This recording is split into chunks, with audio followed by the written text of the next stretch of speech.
அனைவருக்கும் வணக்கம். இன்றைக்கி நம்ம பெருங்குளத்தூர் ரயில்வே ஸ்டேஷன் பக்கத்தில் இருக்க எபிக் கேஃபே ரெஸ்டாரண்ட்டுக்கு வந்திருக்கோம். இங்கே வந்து burger, pizza, sandwich, French fries, milk shake, juice எல்லாமே இங்கே அவைலபிளாக இருக்கும்.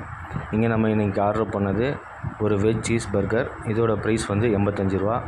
அந்த 85 ரூபாய்க்கு அவங்க கொடுத்த டேஸ்ட்டு, குவான்டிட்டி எல்லாமே அவ்வளோ சூப்பராக இருந்துச்சு. கண்டிப்பாக இது வந்து ஒரு மஸ்ட்டுன்னு தான் சொல்லுவேன். இந்த ரெஸ்டாரண்ட்டோட சீட்டிங் கெப்பாசிட்டி, ஆம்பியன்ஸும் பார்க்குறதுக்கு இன்னும் சூப்பராக இருந்துச்சு. இந்த லொக்கேஷன் யாராவது இந்த ரெஸ்டாரண்ட்டில் சாப்பிட்ருந்தீங்கன்னா கமெண்ட் செக்ஷனில் கமெண்ட் பண்ணுங்கள். இந்த வீடியோ உங்களுக்கு பிடிச்சிருந்தால் லைக் பண்ணுங்கள், ஷேர் பண்ணுங்கள், சப்ஸ்கிரைப் பண்ணுங்கள். மறக்காமல் பெல் ஐக்கானையும் ப்ரெஸ் பண்ணுங்கள். அப்போ தான் உங்களுக்கு நோட்டிஃபிகேஷனில் நம்ம போகிற வீடியோஸ்லாம் ரெகுலராக கிடைக்கும். வீடியோ பார்த்த அனைவருக்கும் நன்றி. Thank you very much. பாய்.